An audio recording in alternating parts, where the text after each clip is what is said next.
Imagine starting a business, right? And I literally have nothing to show for it other than an idea. Showing up at these meetings and be like, "Hi, I'm Todd. Will you lend me money?"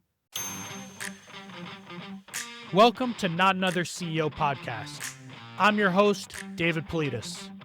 Every week, we talk to inspiring leaders and get the true stories, the ups and downs, the lessons learned, and come away with actionable advice for our own journeys.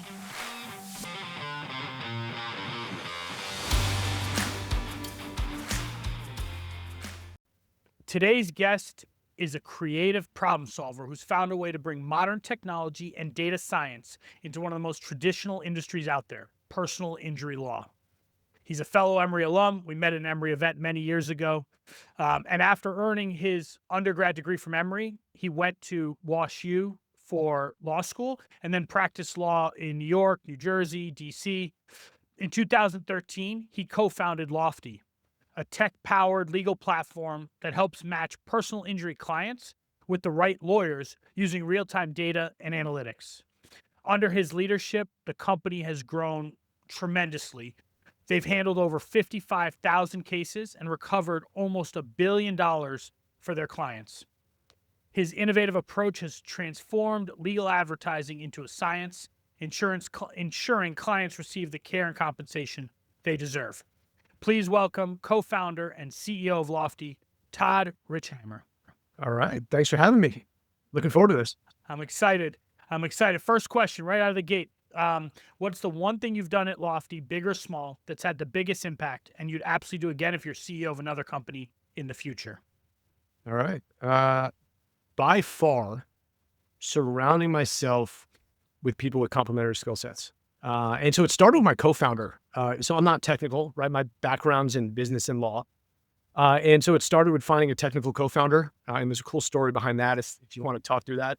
And then rounding it out with, I was very fortunate. My father-in-law is a successful entrepreneur. And so he's been pivotal in helping me see around corners. And then I also have it was our second investor, longtime board member, good buddy of mine from Emory, actually, who a private equity professional. So he helped with all the finance stuff, but like invaluable having people that could help you see around corners that you've never been around. And so that is by far and away the number one thing.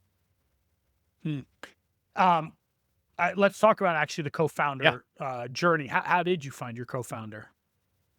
In a pool at a share house in the Hamptons. Yeah, it was really cool.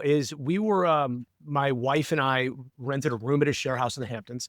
And I met Mike. I'd never met anybody with his skill set. Really interesting guy. MIT undergrad and postgrad, computer science, electrical engineering. Had just left his job at Raytheon, and he was looking to do different things. And we just hit it off. The way I describe him to people, and he doesn't take offense to this, he's the coolest tech guy I've ever met. So we hit it off, and I put his number in my phone. Fast forward like 4 months, and I'm at my job. I'm working on the defense side, representing corporations. And I was trying to book a deposition that involved like 15 different parties. And it was taking weeks to align schedules. And I was like, there's got to be an easier way to do this. And so I shot him a text. I was like, hey, man, would you mind grabbing a cup of coffee? And so we met for coffee, and it just led to this like brainstorming, right? The app for scheduling depositions didn't go anywhere, but we ended up getting together. This is why we both had jobs. We got together every Saturday at the WeWork in Tribeca for a year, just brainstorming and prototyping different ideas. Wow. And it just led to this relationship that has been tremendous. Wow. And so you were both employed for that whole year. Like you didn't say we are going to build a company, or did you know, like, we're going to do this together? Like that's what our aim is. We had there was like 3 different ideas we were working on. And I had a job at a big law firm, sort of partnership track type gig. And he actually had another startup at the time. And no, it wasn't clear that we had a business to start. I'd say probably like 6-7 months into it, it was clear we had something. And that's when we decided to make a leap. And you talk about your father-in-law. To me, when you say that, it gives me anxiety to think of I don't know if I want to mix that, but how did that come about? No, that's a fair anxiety, right? We just happen to hit it off personality-wise, and I'm sure we'll get into this, is because we, are structured both as a law firm and a technology company, we're subject to regulations, right, that don't allow institutional equity capital to invest in, right? So I couldn't go to venture funds, I couldn't go to private equity funds, et cetera. And so I was running around New York City trying to find people that would lend me money. And you can imagine this. Imagine starting a business, right? And I literally have nothing to show for it other than an idea. Showing up at these meetings and be like, "Hi, I'm Todd. Will you lend me money?" Right? It's a pretty hard selling point. So anyway, I finally found a structured finance fund that would lend me money, and I would just go to my father-in-law for advice. And I had a term sheet, and he looked at this thing and he's like, I take those terms, right? I mean, they were egregious, to get somebody to lend me money early on, and it just led to this thing that's been absolutely tremendous. Wow. So the company has scaled tremendously, since you started it, and you continue to build your team. Do you continue like is as you're doing that, is it always trying to find those complementary kind of skill sets? What are you looking for in that team as you're bringing them on? It is, as you know, it's like it's been like different phases, right, of hiring people, right, from like early on. We've got about 110 employees now, and so it's different phases. But yeah, it's adding complementary skill sets. I mean, like, look, candidly, something that like I know I'm not good at, um, is well, let me actually put it this way, right? I would say my greatest strength is also my greatest weakness. And so like I try to like find people that can help me and surround me and really help me save myself from myself, right? So like one of the things that I consider myself very good at is relating to people, right? I'm definitely high on like that empath scale, right? I'm good at connecting with people, building relationships, etc. The con of that is that it makes it really hard to get rid of people or fire people that aren't performing, right? Because you establish these awesome relationships. And I've come across this quite a bit where you have really, truly wonderful people, right? Good, just good, solid human beings that the needs of the business have just, grown past them, right? And that's hard. And so, surrounding myself with like people that maybe are a little bit more organizational mind frame has been helpful. So, um, I actually just had a conversation with another guest about similar topic, um, and I don't think we've actually talked about it enough on the show. Is the challenge around changing that team as time goes on? Um, have you found anything that helps you in that process? Like, have you found any systems, processes, messaging to the team? Like, is there anything that has helped you get better at that, or is it really just getting those other people around you to help you do that? Yeah, no, I think from my perspective, it's like I look, just by nature, I'm not a cutthroat human being, right? And so like and I've got to build this business with my character in mind, right? Otherwise there's going to be like this like giant mismatch of like who I am versus the culture we're building.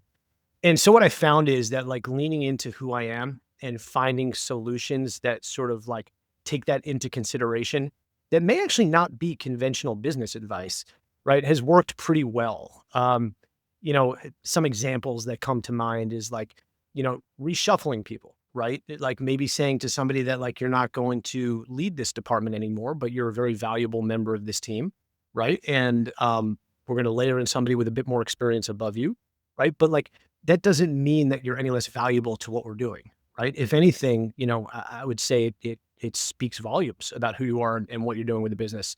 And so it's situations like that, I think that have been helpful in navigating this. Hmm.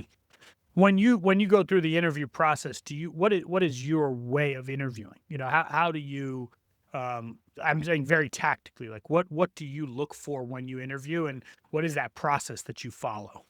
Yeah. So my interview style is I love following the chronology of a resume, right? Is sort of like just going through the dates and having somebody explain to me their story. Um, you know, And what I found is like you find both really good stories, right? And you also find inconsistencies. I mean, funny story. I had an interview the other day. I was going through the resume. I was going through the chronology. And I was like, it just didn't make sense, right? Like, and I just asked a couple soft questions, and this person started talking. Turns out this person had two full-time jobs at once, and neither employer knew about it. Like just totally taking advantage of like the remote work world. Which is it's wild, like the change in like dynamics with like this remote culture, et cetera. But what I'll say about interviewing is I've always found interviewing hard. I don't think I'm particularly good at it. Um, and I think one of the things, and this is another Achilles heel of mine, right? Like being high on that like empath scale is like relating to people, talking to them. Like I find myself gravitating probably a little bit too much towards personality. And this is where having people around me help, right? And then pulling in subject matter experts to really dig in on what it is we're hiring them for, has been very helpful.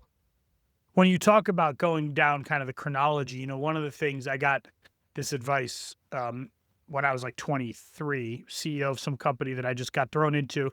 And this recruiter said to me, "How do you interview?" And I was telling them the same thing. And they said, at each step of the way, you have to ask the second why, the third, the what, the why. You like just going and kind of probably, I'm assuming how you found out the person had two jobs at the same time. It's like going that next level, and then even going a level deeper beneath that. And what I think is that a lot of people, when you start interviewing, you just go through the canal. Hey, what school did you go to? Cool. Why did you go to, that's it. Okay, great. Why, this? Okay, great. Versus, so why'd you go to that school? Oh, because of this. Well, why was that your major?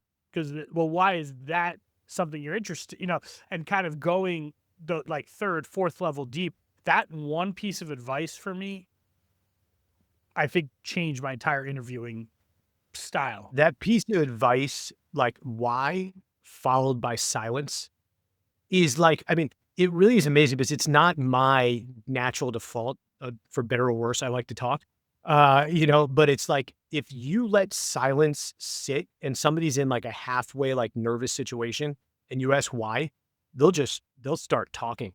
And I've used that in negotiation too. And it's really powerful. When you think about, let's actually, I think for the audience, sometimes with some of the businesses, I feel like it makes sense. Maybe you could just give us like a couple steps back. Like, what does Lawfty do? Not just what I did in the intro. Like, can you give a little bit more detail about what it does? Because I think that will then help us with a bunch of the questions that I have. Yeah, absolutely. It's a quirky business. And like, I'll give you the backstory because I think it'll make a lot of sense to folks as to how this came about. So I graduated from law school, and I've always had an interest in helping people, right? And so you think about law, like a lot of times it turns out like you have the individual versus the corporation, right? But as a practical matter, it's the representing corporations that pay enough to pay off your student loans. Right, so I graduated law school with $150,000 in student debt, and I had to go work on the corporate side to pay that off. Well, while I'm doing that, I'm in my first year practicing law, and I find out this idea of the referral fee. Right. So now keep in mind that corporate attorneys, as most of your listeners probably know, get paid, by the hour. And the attorneys bill their time in 6/10 of an hour. So here I am as a junior associate billing my time in 6/10 of an hour. And I find out about the idea of the referral fee. And what this is it's an unwritten rule within the personal injury realm that if one attorney refers a case to another attorney, that attorney will pay them 1/3 of their fee just for that referral. So remember, thinking about, I'm sitting there. So like, you're saying that if I refer $1 million case to an attorney, that attorney does all the work, they handle the matter, and that attorney gets paid 1/3, which is the traditional fee that a personal injury attorney will work on. They work on contingency. So they recover $1 million. They get paid $333,000 for that representation. They turn around and cut me a $111,000 check just for that referral. And so I'm like, well, I want to do that as much as humanly possible, right? Just like attracted to the sheer economics of it. And so what that led to was like this like deep curiosity of like, who's deploying this business model? Are people doing this, et cetera? And it ended up being this sort of passion project that I looked at for like 6, 7 years before I actually launched the business. And we could get into that if you want. But first, I'll tell you what the business does. And so what we did was there was this deep sort of seated like distrust of marketing vendors within the personal injury realm. And a lot of it is because the interests aren't aligned, right? Marketing vendors will work. They'll charge you a percentage of ad spend, or they'll charge you on a per lead basis. And so these guys, the personal injury firms around the country, were being, promised the world and delivered very little. So what we did is we went into the market and we said, we'll put skin in the game. We'll match your advertising dollars, dollar for dollar, right? You put in 20 grand a month, we'll match your 20 grand with our 20 grand. We'll take all $40,000, invest it into our proprietary solution, digital advertising solution. We will vet the cases, we'll field the intake. And if there's something there, we'll pass it along to you to sign up. And then when the case gets resolved, you pay us 1/3 of your fee. And what we've effectively figured out how to do is, what this has turned into is we've aggregated data in a field where there is no data, right? And we've mapped out, what these inquiries cost all the way through what these cases settle for, because these cases can take 1, 2, 3, 5 years to settle, right? And then what they're worth. And what we figured out how to do was predictably turn $1 into 3 every 2 years. There's a whole host of implications for that, right? Figuring out how to better the industry, et cetera. So how did you get your first, call it 5, 10 customers? I mean, I was shameless. I think is the right way to put it. It started with, I knew one personal injury attorney in Lower Manhattan. Shout out to Jason Coben and Howard Essner. And these guys were really cool. They gave me free office space in exchange for getting the benefit of what we created, right? So we had our first sort of captive law firm to work with. And they let you work out of their office. Yeah, so worked out of their office. We're at 50 Broadway, and working out of their office. And then I pretty much reached into my network and contacted everybody I knew and said, hey, do you know any personal injury attorneys? And it was amazing. I didn't even know this was a feature at the time. You could literally email, at the time at least, probably can still do it, literally every email you would ever send to your Gmail account, you could email. And so I emailed everybody I had ever sent an email to. And it was amazing. Like it was really cool to know that people want to help other people, right? And so a whole bunch of my network reached out and said, oh yeah, my brother's a personal injury attorney. So-and-so is a personal injury attorney. And it all sort of started steamrolling from there. Shameless though is a good, I don't think people say it enough. I think shameless is a good word to describe what you have to do. I mean, you're starting with zero, nothing. That's exactly right. And I spend time with founders who are like, no, I don't want to make that ask. I don't want to. It's like, well, if not now, what? I mean, this is basically the time to make the ask, and I think there's a lot of people have fear of, at least what I have found, even entrepreneurial people, there's like some element of like, emailing everyone in my Gmail. Oh, totally. And that's uncomfortable for me, right? That's not like, that's not, to your point, it is uncomfortable, right? And it's what I found is like, you have take like you're the best salesperson, right? And like, they're like high on that spectrum of like, they just don't care, right? Like they can get the door slammed in their face 1,000 times and it doesn't even impact them, right? That's definitely not me. So it's point of being uncomfortable, but like, I knew that if I was going to build this business, that's how it had to happen. And so it was just you and your co-founder at that time? Yeah. In that office? No, it's a cool part of our founding story is, for the first year and a half, I fielded every single phone call, every single intake to my cell phone. So you're advertising on behalf of a personal injury firm. And when you're getting a lead for that firm, you were picking up on your cell phone. That's exactly. Pick it on my cell phone saying, hey, this is Todd from whatever firm, right? And let me talk to you about your case. And so I did that for a year and a half. And I highly recommend with founders too. It's like being in the weeds of what you're building, right? Informs so much of what you're going to do. And so I'll never forget, I was about a year and a half in, and my wife and I were out for dinner on a Friday night, and I ended up standing outside this restaurant for like 45 minutes on a phone call. And I came back in and she was like, I think it's time to hire somebody. No, that, Well, when you do that, like what you just described, y- when you hire anyone else after you to do that job, they can't say, Todd, you don't know what I'm doing. Like you just innately know what that job is. Totally. Which I think also raises like another piece of it that like founders and CEOs don't talk enough about is like the discomfort once you start hiring skill sets that you don't understand. Right. Mhm. And like that's been an interesting learning curve as well as like managing talent where like, and there's a point of discomfort there, right? As you're scaling, where you don't necessarily have redundancy in every single Yeah. role. Right. And it's like what I found is like there were jobs here at Lofty that like I could do myself. Now most jobs here I can't do myself, Mm. right? Which is an interesting piece of the evolution. Um, so you talked about fundraising in the beginning, talked about this is a hard kind of business to go the traditional fundraising route.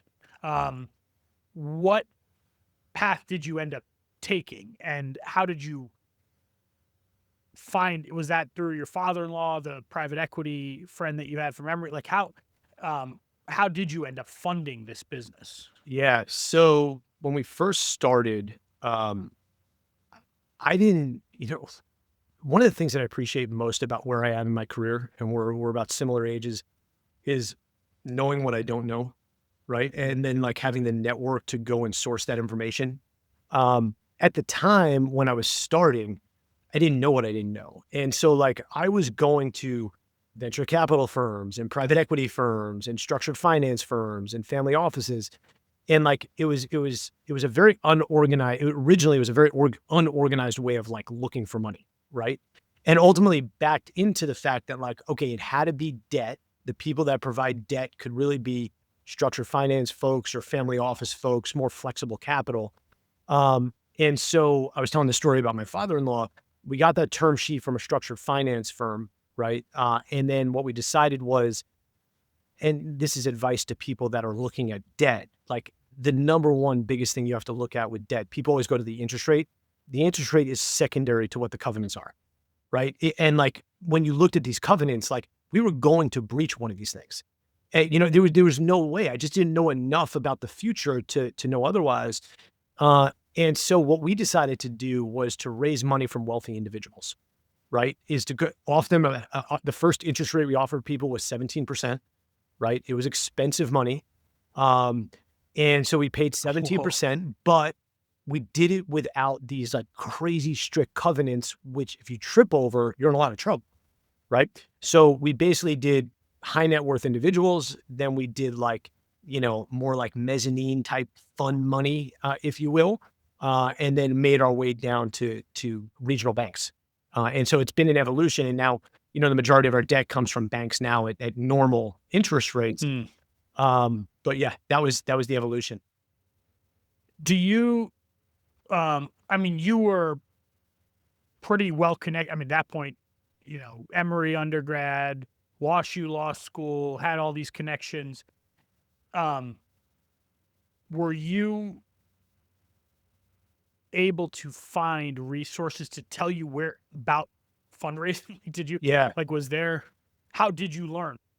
Yeah. No, it was trial by fire. And I'll tell you what, to any aspiring entrepreneurs out there, I'll give a good business idea from my perspective is I really think the market needs somebody to make sense of the capital that's available to entrepreneurs, right? Because like a lot of times, like entrepreneurs, get rejected by a funding source and they take it personally. They're like, oh, there's something wrong with my business. But what you don't realize when you're starting out is that fund or that funding source is looking for a very specific type of business. And so they might not be rejecting you based on your business. They might be rejecting on you like, that's not what this fund was set up to do. Right. And so somebody making sense of the venture market, the private equity market, but then even more importantly, the structured finance market and the family office market, where like you had an understanding of like, okay, I've got this type of business. These are the people that I should go talk to. And that didn't exist. I reached to my network and got certainly great intros. right? But even those people didn't know the layer down of like, okay, this money source is going to be interested. It's not. And so I think entrepreneurs would benefit from that greatly. Yeah, um, I think what you're saying makes complete sense. I actually think it goes like a level deeper into each one of the kind of groups, just in venture. There's so many subsegments underneath, even in PE, and if you don't understand as a founder what the person on the other side of the table, like what is their mandate? Where's their money coming from? What are they getting paid on? Like, you have no idea how to actually I mean, first of all, some you shouldn't even approach, but even if you do approach the right one, you don't even know how to speak to them, and Totally. to their to what they want. No, that's exactly right. I mean, one of the crazier realizations I had that until you live through this process, I don't think a lot of people realize is, and it's counterintuitive.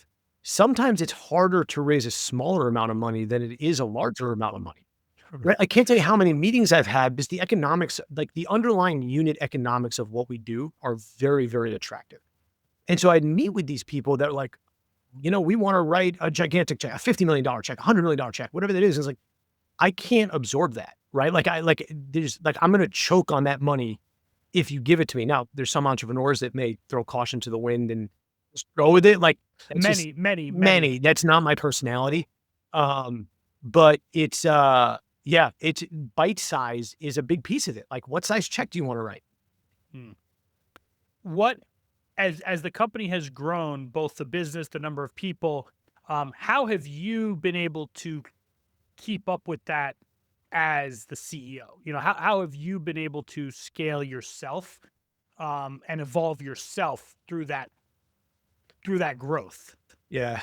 Uh, it's hard, right? And I like one thing that I really appreciate about what you're doing is like the very real conversations you're having with people. And in listening to prior podcasts, I love how people are being honest about their experience. Like it drives me nuts when people are super successful and then they sort of like tell their story as if they were like fortune tellers, like on day one, right? And yeah, it's hard. The demands on my time are greater than I could have ever imagined. And I think what has worked and, appears headed in the right direction with this stuff is it's getting comfortable with delegation, right? It's hiring very capable people to pick up each one of these disciplines, right? So I don't need to be in the weeds and worry about it. And like it's a very uncomfortable thing taking your hand off the wheel, right? And giving that responsibility to somebody else. And I think we've done a nice job with that piece of it. Where would you say you spend the majority of your time today, versus where you were 5 years ago, 7 years ago? Yeah, it's a blessing and a curse. It's I find myself, and this is something I'm trying to rectify right now, is I'm acting too much like a fireman, right? It's like every day, it's like I'm just dealing with the problems, whereas like my happy place is in like the ideation and like the building, right? So I found that this stage of where we're at is like I'm dealing a lot of problem solving, which is good, right? But like I'd rather they'd be more longer term problems than the short term, like, okay, this has got to be addressed now. Hmm. One advisor asked me one time, they said, Dave, what are your three biggest challenges at the company, biggest fires? I told them, and they said, how much time do you spend on it? And I was like very proud. I was like, I think, 75%, whatever, whatever it was. And he said, what are the three biggest opportunities? And I told him, and he said, how much time do you spend on them? And I said, I think like 10% of my, if that. And he said, that's exactly the problem. But the thing is, even after he said, I mean, when he said that, it did definitely click in my Yeah. head, but it's still hard to actually do that because the fires are the things right kind of in front of you. They are. And it's interesting you bring up the opportunity piece because like, it's sort of like I feel blessed to be in this position at this particular moment in time is, and mark my words on this, like legal tech is the next thing.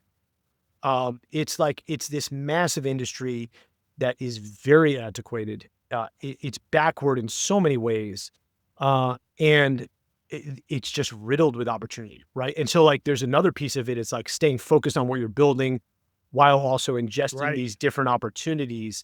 And so that's another piece of where I'm spending my time. That's the part that I find really exciting, right? I love that stuff. So let's talk about that. I mean, I think this is the first legal tech conversation that I've had on the podcast, and from what you and I have talked about recently in the last couple of weeks, it definitely seems like this may be. I mean, it's like a once in a ever Yes. type of Yeah. change.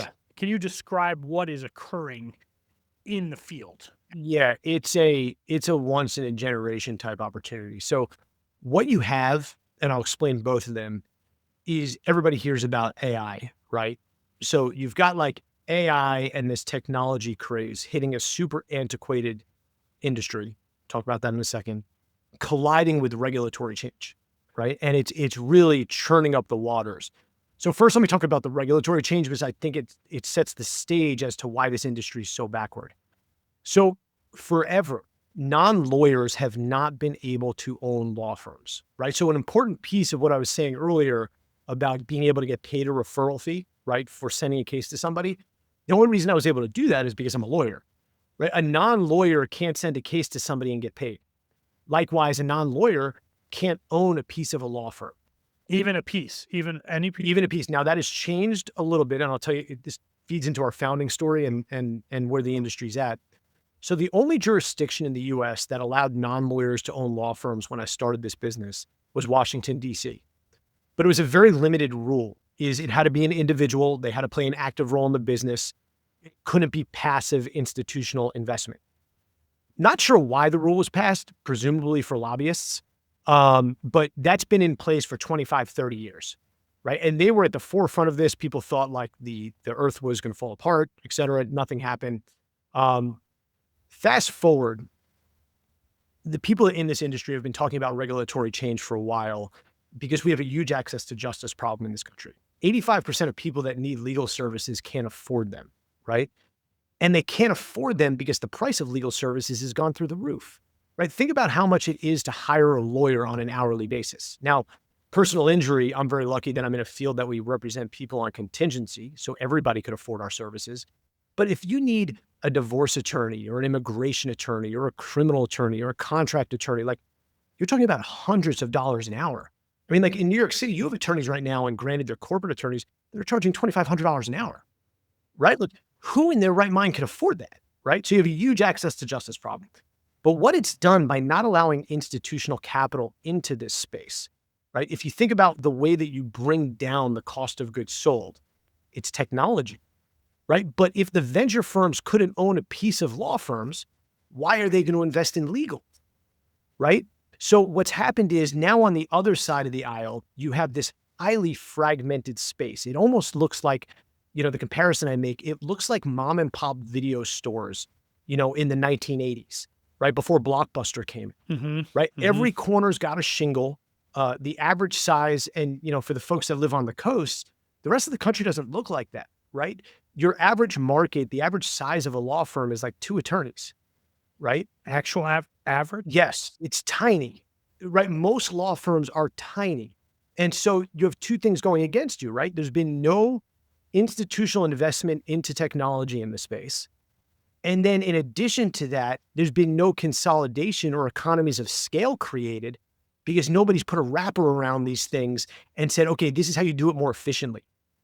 So what's fascinating about this is, so now you have AI, and it's the funniest thing to me, like looking at LinkedIn and how all of a sudden everybody's paying attention to this, right? Is like, oh my God, like AI is coming in and they're going to replace lawyers. We have about 30 steps that need to happen before that happens in the legal market, right? And so, yeah, the opportunity here is, and it's interesting, is you have the venture firms coming in from like a SaaS perspective, and then you have the private equity funds looking at this from a consolidation perspective. I think the actual solution is a hybrid type model, but it'll be interesting to see the way that this all shakes out. So one thing, how do you, because the space is so antiquated. I don't know, like in terms of the technology and everything. How have you stayed on top of the technology that you're using at Lawfty? Is that all your co-founder? Is that kind of, or because from what you've told me, it feels like this is really a tech-enabled kind of platform, and the stuff you're starting to invest in is pretty cool. Like, how do you stay on top, and how do you make those investments? Because when I think about this business, it seems like with the referral fees and the intake and everything, it's such an easy math kind of equation. But then to go build software, to go invest in technology is like usually a pretty big chunk of money, time, energy. That's kind of course, it makes a big difference, but it's kind of over tangential, does that make sense what I'm trying No, to? it does, and I'll tackle it from a bunch of different angles. So it's interesting. I think number one, I think that sort of my North Star, if you will, for Lofty, right, is I want to position us as the perfect conduit by which outsiders can access this marketplace, right? Sort of like understanding how this market operates. And we do that in a very tech-enabled fashion, right? Effectively structuring ourselves as an entity that can capitalize on the economics of a law firm with the infrastructure of a technology company. The technology that we've built, right? And like you could look at it, both the technology we built and the data points that we aggregate. It's really a full funnel solution, right? That historically, when we first built it, was proprietary in that it was a piece of software that captured everything from like what somebody clicked on in Google all the way through what a case monetized for, right? Hmm. But like my guiding light here is not necessarily to develop the technology as much as it is to pull in the perfect alchemy of technology related solutions, right? Like I think this next layer of like tech, if you will, is the integration of systems. And so we'll build what we have to, right? Which is what we currently do. We build what we have to, what's not on the market, because we're looking at this from a very unique perspective, but we'll also purchase what's existing and then integrate systems as needed. Hmm. Um, Something, you've chosen this personal injury space, to go after. And I don't know very much about the legal profession in general, but I would say it doesn't probably have the best reputation, generically. Um, did that was that any concern when you were building the business, starting the company? Like, did you think about that? And if yes, then how did you overcome that? I did. What I'll say is standing up for individuals always felt right to me, right? So I didn't necessarily care about like the personal, view that people had, like people saying, "Oh, you're an ambulance chaser," or "Oh, you're doing something that's like slimy," or whatever that may be. Um, what I will say is that it does bother me that the industry has gotten a bad rap and insurance companies have been let off the hook, right? And so, the way that I view this industry, and I hope to be at the forefront of changing people's perception of this, is what's effectively happened in this country is that you have, call it a dozen insurance companies with billions upon billions upon billions of dollars that are able to influence legislation through lobbyists, chambers of commerce, and take this giant PR approach where they've made the public think that attorneys are bad, that their insurance premiums are going up because of these like frivolous lawsuits, right? Um, and it's just not the case. I mean, I see it every day. And I think what we're up against, right, is effectively what attorneys do on a daily basis. We talked about is highly fragmented, right? It's happening in all these little firms around the country.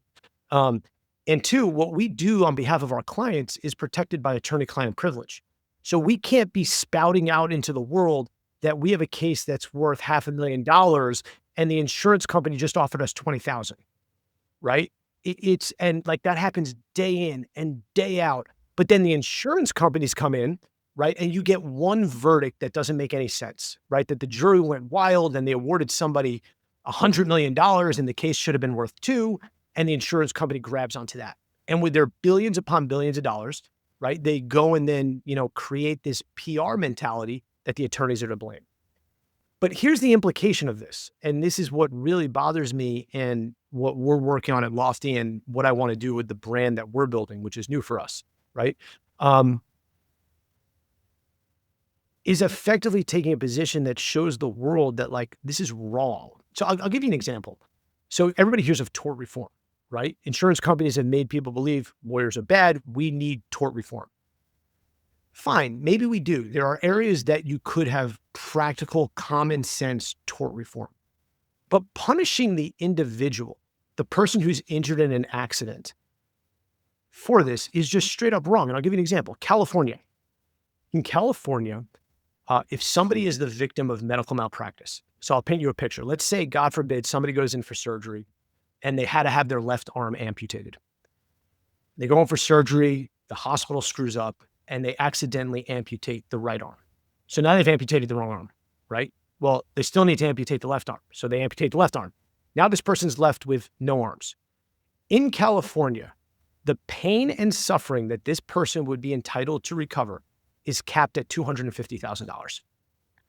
How is that right? Like I just, it's so backward.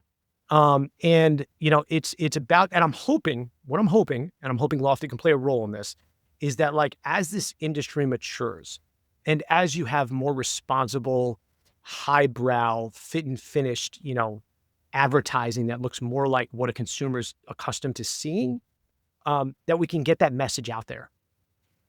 Do you, just out of curiosity, we've never talked about this, like, do your clients, do you ever bring them together? You know, like the various clients that you have, do they like, I don't know, is there like a community kind of dynamic of these? Cause I know I think they're in different states and different locations. Like, is there any dynamic where they can help each other?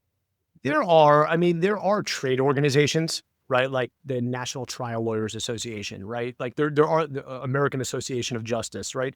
There are trade organizations that do very good work on this front, but it's still, they're tiny in comparison to the size of these insurance companies. Right. Yeah. And, you know, and I laugh, you know, every time I see these ads, you know, like a good neighbor, you know, it's just like, I don't know. It's just not my experience. What is the biggest challenge you've ever faced at Lawfty, and how have you overcome that? It all comes down to fundraising. I still can't believe this happened. So I had worked on a financing. So I said we raised money from high net worth individuals, right? And then we were moving down to institutional. So I was hoping to take the interest rate, call it from 17% to like 12 or 13%, right? As the next step. And I lined up capital, got introduced to a guy who had, you know, he was basically like a fundless sponsor, which is another name in the finance world of like effectively private equity guys that don't have a fund, but put together deals, if you will, right? So it could be flexible because they have relationships with family offices and private equity funds, et cetera. So it could be a good outlet. We worked on a deal for 8 months, which should have been warning sign number one, right? Like in this particular context, probably spent $150,000 papering this thing. And it was scheduled to close, I think January 9th of 2018. And paperwork's done. Everything's heading in the right direction. I'm away for the holiday break with my family. And I get a text message on December 26th that says, we hit a snag. By text. By text. Not even a phone call. We hit a snag. What snag did we hit? The investor this person had no longer wanted to invest money.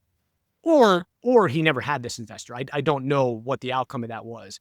But this set off, you know, this is 4-alarm fire type stuff, right? We're living off of debt. We're generating cases. So on a monthly basis, we're generating a ton of value, but these cases don't settle for a very long time, right? So we have a real cash problem, and I don't have access to institutional money like other businesses do. And so this set off a 4-alarm fire. And, you know, I describe it now in hindsight, and I would encourage others that are going through like similar tumultuous times is like, I really do feel like I earned my entrepreneurial stripes, if you will. You know, I put my head down and we crafted a whole bunch of different solutions that ended up by May, we had closed uh, 3 different deals actually. But the main one was, we had raised institutional capital, right? Just debt that was collateralized by our case pipeline, at a much better interest rate. Hmm. Did you think at any point in time there that you would go out of business? You know what's odd? I didn't. And I don't know if that's like the like delusions of like an entrepreneur. That my wife jokes that if I ever read a memoir, it's gonna be called Maybe I'm Delusional, but dot dot dot. It's I didn't. I had faith that we'd figure it out. Um and I think it's because the underlying business was working. Yeah, that makes sense. That makes sense. Yeah. So I think that's what, gave me some comfort. Hmm. One of the things I always say to people is like, if there's one lesson, it's don't run out of money, don't run out of money, don't run out of money, Yeah. and it's the oxygen, it's the oxygen for the company. And whether you're bootstrapped or running on debt or venture capital, like at the end of the day, you need money to run a business, You do. and I think so many of the stories that I've heard when I ask people what's the biggest challenge, it actually, not all of them, but the vast majority come down to something related to the money needed to run the business. And but situations like what you just described, you can't really, I mean, maybe now enough to know the red flags, the yellow flags, but when you're fundraising early on, you don't know. You have no idea. No, and I do think there's a degree of luck associated with that because I'm sure you'd agree with this. It's like who you get in bed with from a money perspective, right, matters. And like early on, it's early on you take what you can get, right? It's like you don't have a ton of options when you're starting a business unless you found out a whole bunch of companies, et cetera. And it really could make or break you, right? Having a good financial partner by your side. Yeah. So in terms of your background, you went to Emory undergrad. You actually didn't go straight to law school. You worked in between. Um, so can you tell me a little bit more of that journey and maybe even before, like where are you from originally? Yeah, yeah, yeah. So I grew up on Long Island. Uh, Grew up on Long Island, and then went to Emory. I think a cool part of story is both my brothers are entrepreneurs as well, which is pretty interesting. Where does that come? Does that come from your parents or from? I think I had a great childhood, um, but I think that like this, and it's funny. It's almost cliche. It sounds like a common story.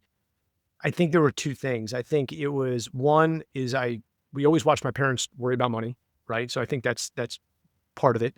Um, but then the other piece of it was, unfortunately, I lost my mom when I was 24. So I was 24. My middle brother was 22, and then my youngest brother was 18.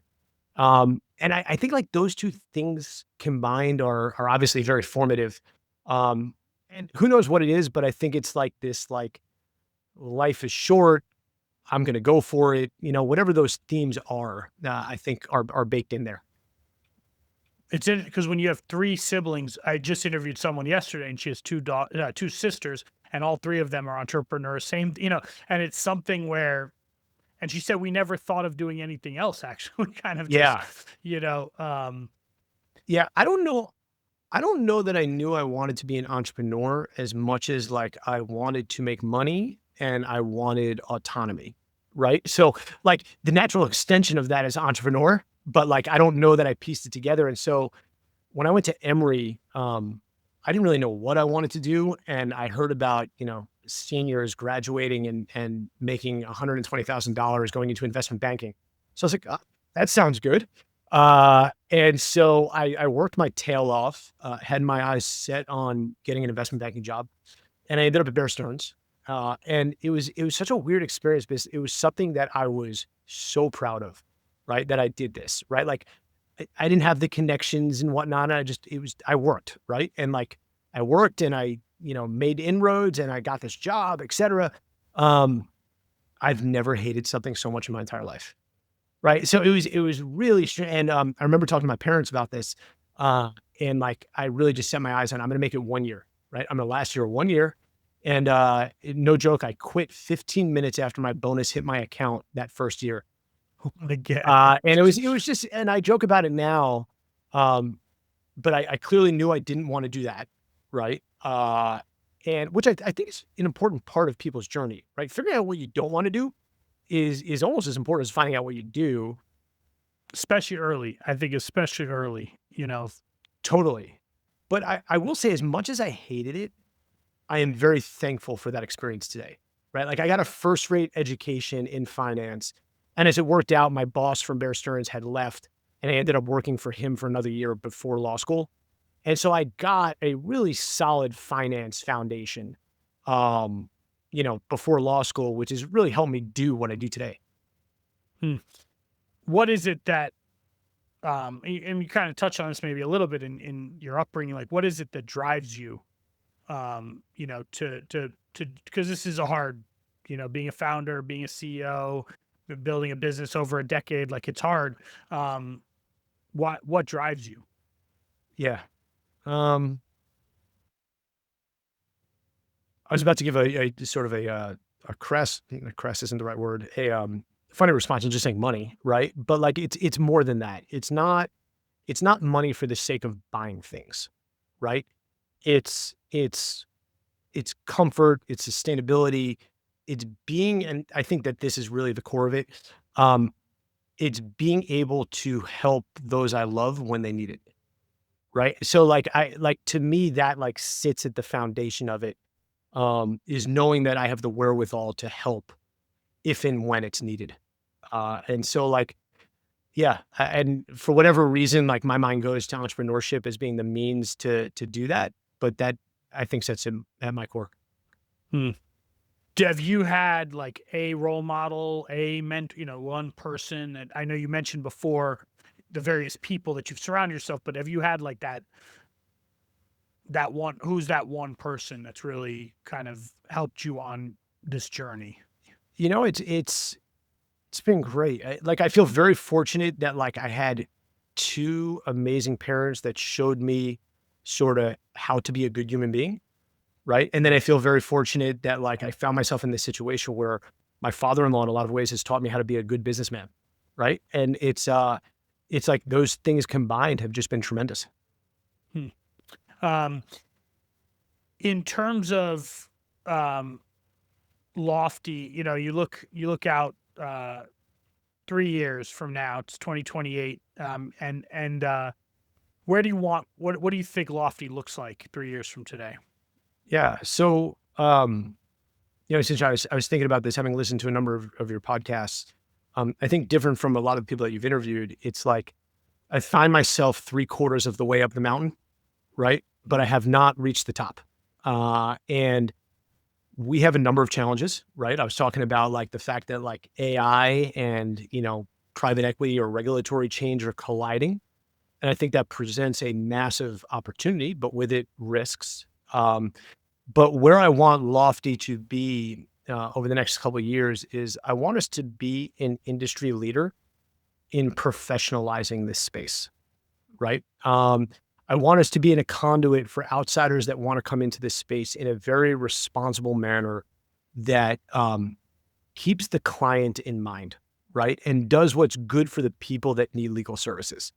And I think that can take a number of different forms. But like, I'm somebody we talked earlier about like the reputation of personal injury attorneys. Like, I think what personal injury attorneys do is noble, right? Like, I think standing up for an individual that needs help, right? That finds themselves in a situation that they didn't want to find themselves in is good work, right? And I want to let the rest of the world know that. Um, it's yeah, that's something that's really important to me. Hmm.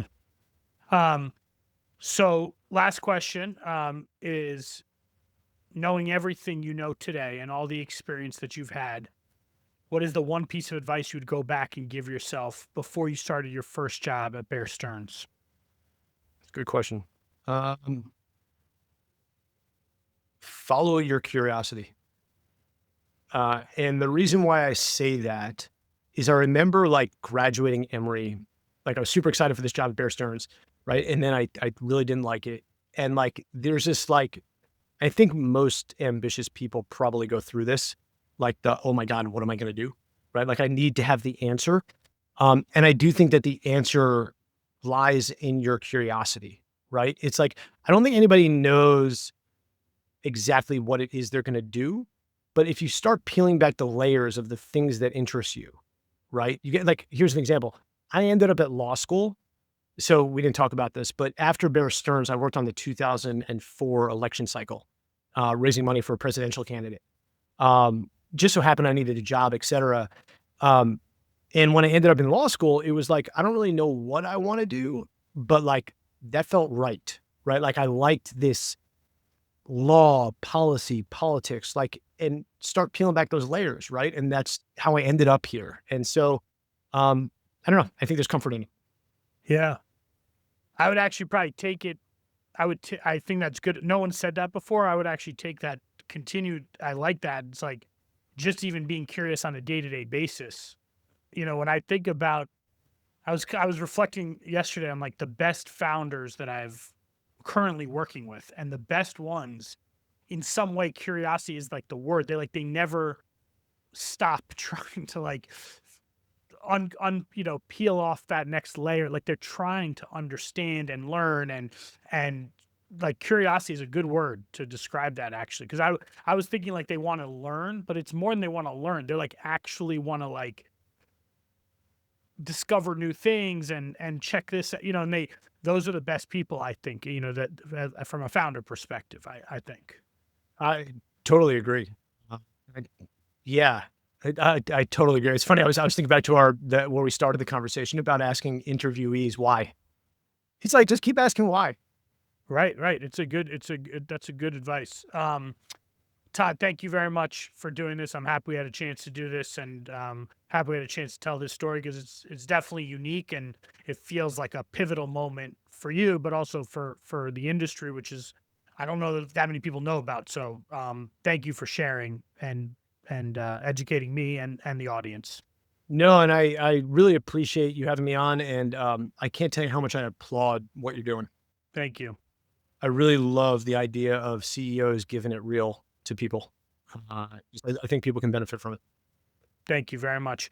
Well, everyone, I hope you enjoyed. Hope you learned a lot from Todd. If you did, share this out with your networks. And we'll see you for the next episode of Not Another CEO Podcast. That's a wrap for this week's episode of Not Another CEO Podcast. Thanks for joining. For show notes and more, please visit notanotherceopodcast.com. We'll see you next week.